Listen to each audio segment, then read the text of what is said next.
driver's side. Woo! Come up right there. Yep. Looking good over there. Stay right. My passenger. 3 passengers like that.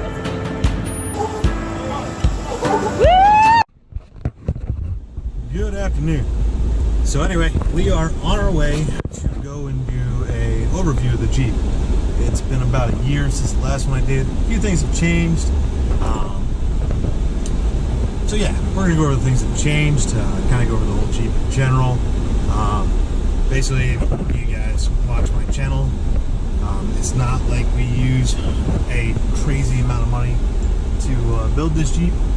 We kind of build it kind of how a normal person would build a vehicle.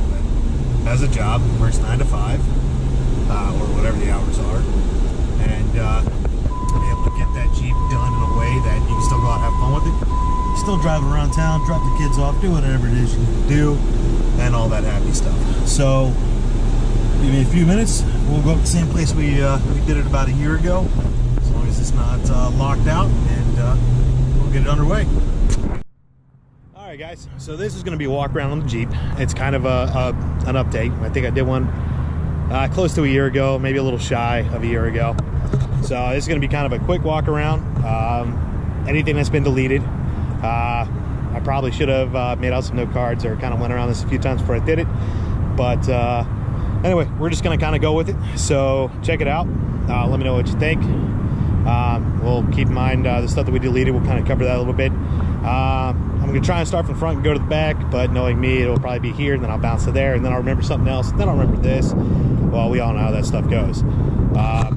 Keep in mind, our Jeep isn't the biggest, baddest Jeep on the block by any stretch of the imagination, but we have built a pretty good Jeep at a really good price. There are some changes coming to the Jeep. One of them being is the suspension is going to be completely gutted and a whole new one going in. So that should be done right around Christmas time is what we're shooting for, to get that taken care of. We are going with Metal Cloak at this point in time. We love their lift, we love their product. We so far deal with a guy named Troy here locally, phenomenal guy, Rock and Roll 4x4 center. Troy Thompson is his name. If you got any questions, anything else, his customer service is fantastic. Just generally talking to the guy, he wheels, he's one of us, goes out on the weekends, everything else. So check him out. If you're around town, check him out on Facebook. He has no idea I threw this in there, so it is what it is. But so far, him and his shop have been phenomenal to deal with. We love dealing with him, and he really does take care of his customers. So without further ado, let's get into this and see how it all turns out. So like I said, I haven't done a video in a while. There's been some stuff going on. We've kind of got that wrangled in and under control. So I think we can go ahead and start putting this stuff out there again, and I do appreciate it. All right, so nothing's really changed up front. We do have a new hood decal. So other than that, nothing's really changed. We're still running the DV8 bumper, still running the Smitty-built XRC 9,500 pound winch. Still got LED fogs in there. The only thing that's down here that's really changed is the Metal Cloak diff cover. So that's definitely a big upgrade, considering that thing has been already beat up pretty good. We're still running the General Grabber X3s. Me and General Grabber, well, we're not friends at the moment. So yeah, if anybody from Continental Tire is watching this, yeah, feel free to contact me and I'll tell you why. So we are running the Bestop NX Pro. So far, I do like it. It is a little noisy, but it is a soft top, so the hard top is gone. That has been sold. We are running side shooter LEDs on the A-pillars. I like it because they do produce a buttload of light on the side of the trail or on the side of the road, so you can actually see where you're going and what you're doing. So I do really like them. I do like them better than the old ones. As far as the lift hasn't changed. Still got the rock crawler upper control arms. Everything else except for the shocks, which the front are Rubicon Express Billisteins and actual Bilstein 5100s in the back. It is a still a cheap 3.5 inch budget lift. It does have an adjustable track bar, but that is going to be all swapped out here in the next couple months, and we are going to go with something a lot better as far as that's concerned. More details to come, so kind of excited about that once it happens. So the Jeep isn't exactly clean, but then again, we actually use ours, so we're not too worried about washing it every 5 freaking minutes. Still running the Rock Hard Factory rock sliders. They have been phenomenal.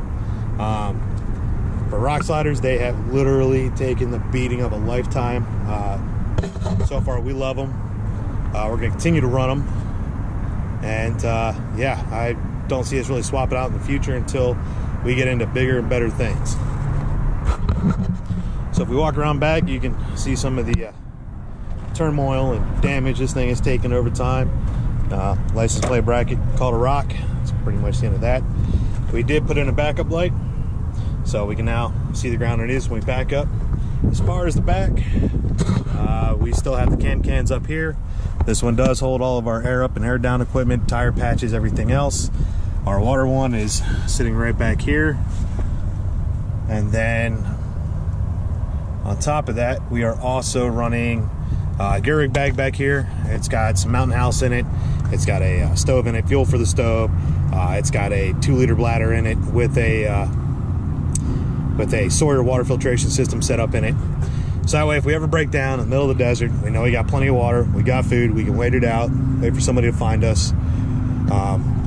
Keep our tow straps, jumper cables, toolbox, boots, because I wear sandals every time I go out wheeling because I am a smart guy. First aid kit, yeah, don't mind that wire. That's coming out of there. That was well, we'll just say it was an idea that was stupid. So anyway, on to this. Well, I'm still running the Molly Smitty-built tailgate setup here with some 511 pouches. This one's got our D-rings in it. It's got a bunch of recovery stuff in there for the winch, specifically for the winch to be used. The rest of this stuff is just kind of basically comfort stuff if we're out. Our survival blankets, lantern. Let's see, this is an IFAC kit, just in case. Always good to have one of those on board.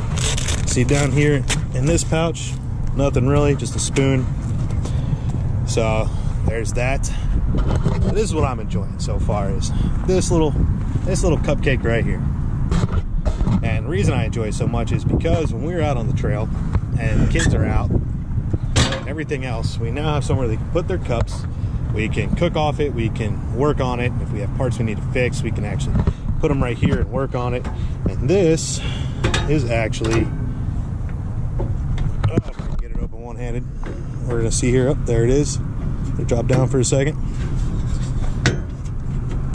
This is the Smitty-built tailgate table. You can actually flip it around, so that way the table actually sits all the way up here. It's a little too high for my liking, so that's why we don't run it right there. We are still running the Tough Stuff bumper and tire carrier. We have beat the living hell out of this thing. It's still running, still works. Eventually, at some point in time, probably in a future far, far away, we'll replace it. Until that point, we're gonna run it. So, always gotta have a trash room. We keep a tarp in there. That way, if we do gotta work on the trail and it's wet, and dirty, and whatever else, or just overly nasty, we can lay it down and work on top of it. My beef with General, if you can't figure it out on this tire, well, you probably don't know what you're looking for. But it's really irritating nonetheless. So that kind of takes it there. We do have the mini antenna. It's a mini antenna. I really don't know what else to say about it. It doesn't get as good reception as the factory one, maybe because it's hitting the light. Even without those there, it still didn't do all that great. So far, super not impressed with that. But it gets radio stations, so there's always that. Underneath, what you can see when I'm not getting on the ground to crawl around and show you, is the fact that we do have the Rubicon Express oil pan skid plate. That's only been hit once, so far it's paid for itself. And then back up into here, we finally did get the lighting all sorted out on the back side of this. We keep our high lift up here. This is a Dominion off-road high lift jack. It actually works out with the hybrid top. In order to get it to work, you do have to leave one of the bolts out, so the old ones are tightened up pretty good on it. so that way it holds it in there. And so far, I mean, it hasn't let go at all, hasn't gotten loose. I've been checking on it just to make sure, and so far I'm definitely digging it, and it works out great because now we have our high lift inside. If you see some of the other videos, we had the high lift roll cage jack mount. It was great. It's kind of in the way on a soft top, but on a soft top it is a good way to keep it in there and keep it out of the way. Considering a factory soft top, you can't run the Dominion, so it worked out really good there for us. Unfortunately, we went to this, didn't no longer need that. Also, it faded as well, so not much we could do there. On the inside, going up, we have another gear rig we keep up here, or I keep up here, so that way I always have filtered water that I can use when I need it. Winch controller. These are the Smitty belt seat covers, I believe. So far they work out good. I bought them used, just to keep all the dust off for the summertime. We have the trails going on. Up here we do have 2 fire bottles in this Jeep, one on each side, both held up by poison spider fire bottle holders. Something that's new, car seat. That's never been in here before. So anyway, we do have the upgraded Rockford Fosgate sound system in here. I'm sorry, not Rockford Fosgate. We have the Kicker upgraded speakers in here. We do have another Camelback that goes on the passenger side, but Camelback, you build horrible bladders for heat. So yeah, it keeps leaking, so we're kind of done with it. We're not even gonna sit here and mess with it. A little bit more medical equipment just in case needed, and then a GSI kettle. That way if we do get stuck and we need to boil water and stuff, we got something to boil it in, and we're not scratching our heads trying to figure out what's going on and how we're gonna boil water, because that would be a pain in the butt. So getting into the inside, what has changed in here? Well, what's changed in here is this. Because now we have, sitting right here where the cup holders are and everything's all dirty and all dirty, is this. And what this is a ham radio, or a two-way radio, or a race radio, whatever you want to call it. That is what it is. So basically, we can control it up here from our Apollo Technic switch pod, which I love this thing. We can turn it on. It comes up, gives it a little welcome sign. Right now we are set to a channel off of where we should be. There we go. That's where we should be. But man, I am digging this little thing. It works out great. It's compact. There's literally double-sided Velcro that I put down to hold it in place, so that way it won't go around. I believe this is the Anytone, is the one that this one is. So far, I enjoy it. It works out phenomenally. We can all talk to each other on the trail now. No more issues with CBs or people not having it tuned or any of that stuff. Yes, I do know you have to tune these and everything else, but for the very short distance that we use them, they work out great. Also, they are much better than CB because we can actually get out of the canyon sometimes and be able to get help if we need it or anything else. Up here again is the Apollo Technic. We got our ARB compressor, which is underneath my driver's seat. That's where I mounted mine. We got what used to be the light bar. That's gone. We're no longer running the 52-inch light bar. We are running the LED. I'm sorry, these are the windshield lights. That's the light bar. It's labeled, and apparently I'm an idiot. So the winch controller actually controls CB, and the rock lights are controlled right there. So that's how that all works out. So far as that goes, that's pretty much it. The things we're not running anymore. We are not running a cold air intake at all anymore. Eventually this will go to a snorkel. We did remove the cold air intake. We did run into a problem on the trail with it. We went through a water hole that was relatively pretty deep, but it wasn't overly deep. We approached it very slow, very cautiously. We didn't go plowing through it. Long story short, we wound up sucking just a little bit of moisture up into the intake. It hit the sensor, set the Jeep into limp mode. No damage was done, but with the type of wheeling we do, it just wasn't working out for us. So we do have a normal K&N factory replacement filter in there. That's about it. Give it a little bit more breathability, I guess you could say. Other than that, that is about it. And also on this Jeep as well, one of the things that has been done for this, ta-da, gotta love that dinger. It is just so fantastic.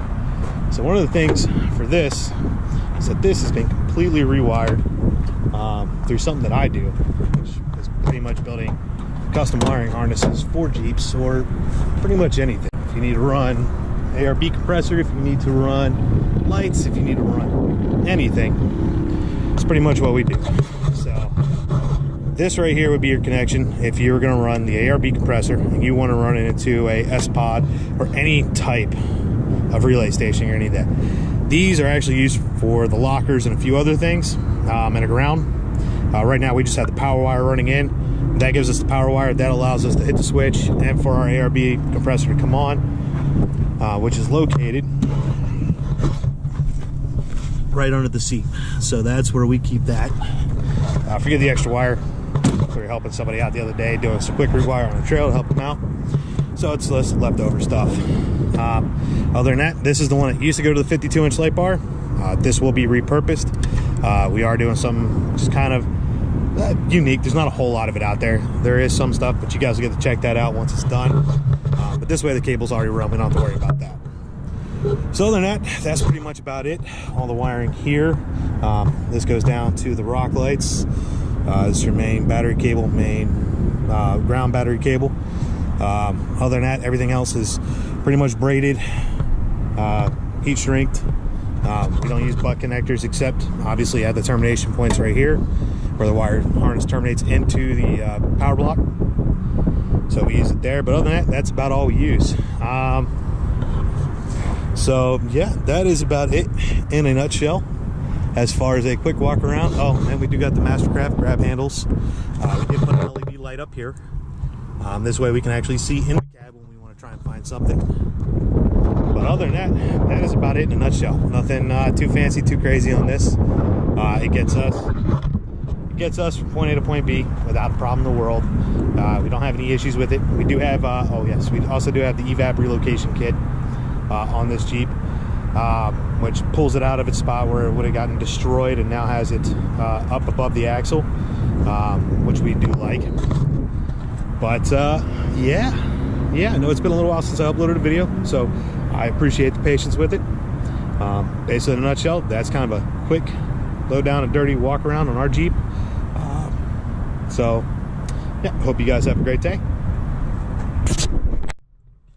All right guys, well, thanks for watching. I hope you guys somewhat moderately enjoyed the video. I know it's nothing fancy or crazy, but hopefully it worked out. It's kind of an update of what's going on with the Jeep as far as what's been removed, what's been added, all that type of stuff. We do have some more goodies on the way, but like everybody else, you know, we got a house to support, family to support, all that stuff. So we're pretty much just like the average wheeler. You know, we save our money, we spend it as wisely as we can, try and make the most for our buck. Sometimes that backfires, and when we buy something that we think is going to turn out great, and it turns out it's just a waste of money.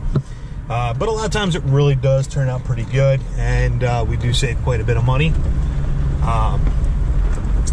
One of the biggest sites we use is actually OfferUp. We have found some pretty good stuff on there. Another place that we've found stuff is going through friends and making friends at shops, getting a little bit better deal than normal. Not that we get some huge discount or anything like that whatsoever. You know, it's usually 10%, but there are those parts that you got to buy new. You don't buy them used. And it always helps to, you know, build a good relationship with your local shops, build a good relationship with the people that own those shops, the people that work there. Reason being is if you ever have any questions or something's off, you can always go in there, talk to them, sit down, and they're more than happy to help you out. I'd say 99% of the shops out here in the valley, whether it's Absolute Off-Road, Rock and Roll 4x4 Center, even the 4-wheel parts stores out here, these guys are more than willing to help. They have no problem in talking to you. You know, if you go in there and you're an ass to them, well, you know, you get what you deserve. Yeah, if you go in there, you talk to them and say, hey, have you guys heard of this? If you had a problem with that, or, you know, what do you guys see in the shops as far as overheating issues, stuff like that, which we're going to get into that in a whole new video here very shortly.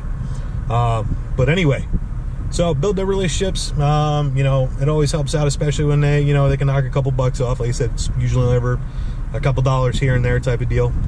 But it definitely helps in the long run for building stuff. But anyway, you guys have a great day. Hope you liked it. And I'm going to go home.